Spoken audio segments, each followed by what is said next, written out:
Because I remember in 2008 when it was almost to the day, right? As soon as Pluto went into Capricorn, I know, it was, because almost to the day, like Pluto goes into Capricorn, boom, the economy collapses. Yeah, it was like, why don't they call us? Why don't they ask us what's going to happen? It was just so funny. Like it was, I mean, it wasn't funny in the sense that it was a lot of pain, but astrologically it was quite hilarious to us that, wow, my God, like the universe is so wise, you know, really, the universe is telling you, the cosmos, the signs are being so clear, like, look, this is what's about to happen. And I remember at the time, literally to the day as well, we had Jupiter in Capricorn, and we had Saturn in Virgo, and Venus was retrograde. Yeah, but also what I found really interesting was because Jupiter and Saturn were in this series of 3 trines, and literally to the day, they would trine and another country would launch a stimulus, right? And I remember being in England in 2008 in November when they had, you know, all the papers were saying, you know, stimulus plan, the stimulus plan, and it was literally exactly when that trine was happening, and I thought, wow, people are really trying to hold on. Yeah, hold it together. And there's so much support, but then even back then there was so much corruption. Well, we're going to have some stimulus this year then, because Jupiter is going to go into Taurus and trine Pluto. That should be a strange kind of stimulus. And that will be happening later this year. It's starting in June. Yeah, so later this year. So we should see some trying to hold on. Some ground, yeah, but it'll be interesting because Uranus, I mean, I think Uranus is such a powerful energy. That going into Aries is going to, whatever happens, people are kind of well, the last time Uranus was in Aries was the Depression, though. Great Depression. But wasn't that also, that was the 20s, wasn't that also like, I know the 20s as... The 30s.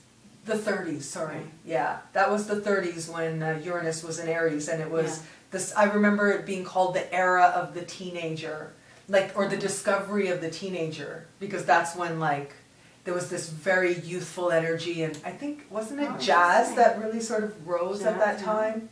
Yeah, it wasn't just the Depression, that's for sure. A lot of interesting stuff. But that was when Uranus was in Aries, Saturn was in Capricorn, and Pluto was in Cancer.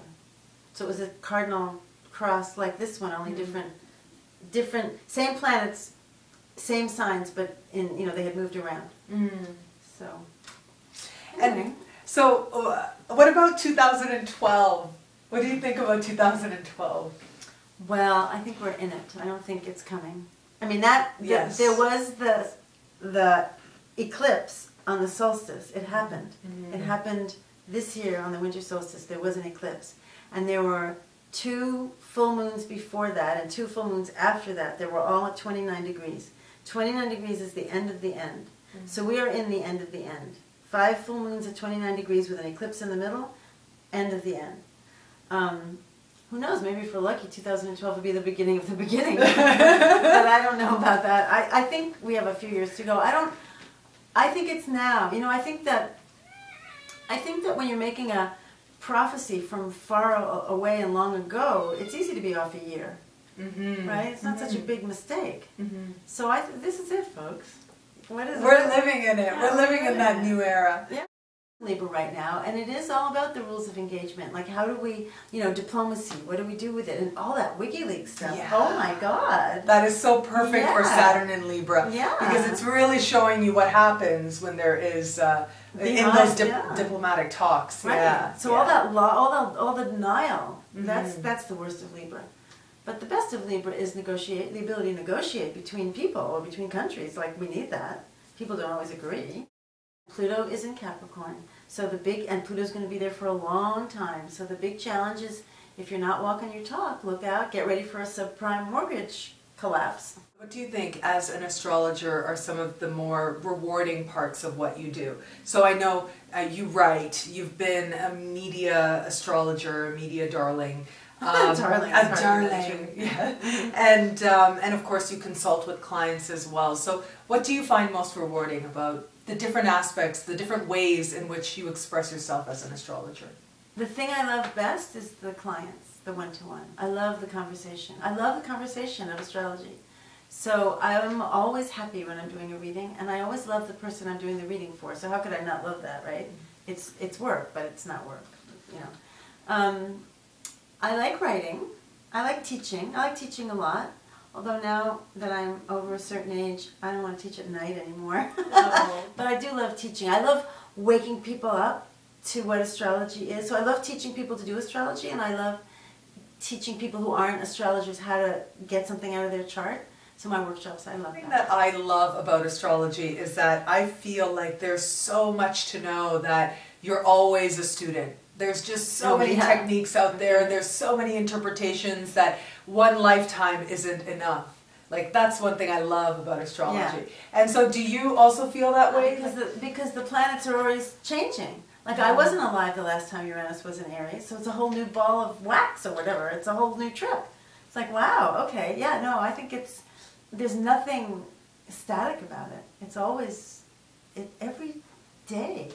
You know, oh my God, I learned something all the time. Yeah. And do you learn something about your own chart all the time as well? Always. Because, you know, well, first of all, let's say Pluto's opposite my Venus. Pluto's never been opposite my Venus before, but my Venus was different when I was a child, when I was an adult, than now that I'm an elder. It's a new Venus, right? It's still my Venus. It still has all those characteristics, but I'm in a different place. So everything about it is going to be different. There are astrological signatures that tell you what you're not supposed to be experiencing every detail, but what you're going through. And there's a whole set of them for becoming an elder. And if you don't acknowledge that you're in a different stage of life, you're missing a tremendous amount. Like, it's fun to be an elder and know you're an elder. It's much more fun than being an elder and thinking you're an adult. I mean, it's weird, but it's fun because you're no longer holding up the world the way you do as an outsider. It's very exciting. And so your astrological journey continues. Always, till I'm gone and probably in my next life. Yeah. Do you ever think what you want to be in your next life? Well, depends on what day you're talking about. That's you know, true. if I really was going to say what I want to be in my next life now, right this moment, I want to be awake. If I'm going to have a next life, I want to be awake a lot younger than I was in this life. That's beautiful. Yeah, I think you never wake up soon enough. Sometimes those moments of not being awake, they have their value as well. Because once you are awake, you go, wow, I really was not awake. Right. And you work even harder to stay awake, because staying awake isn't easy.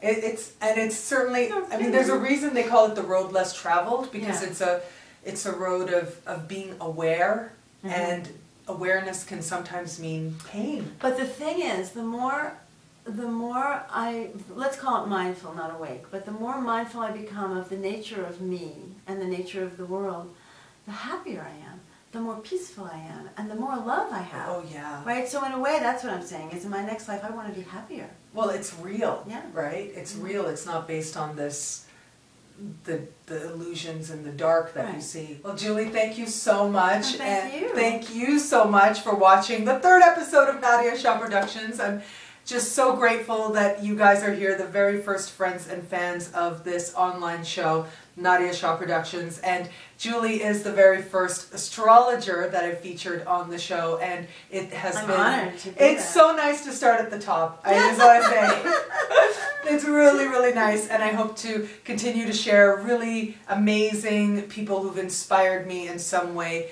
with their contribution, with their heart, with their work, with their beauty that they share with the world. So thank you again, and thank you, Julie. And thank you.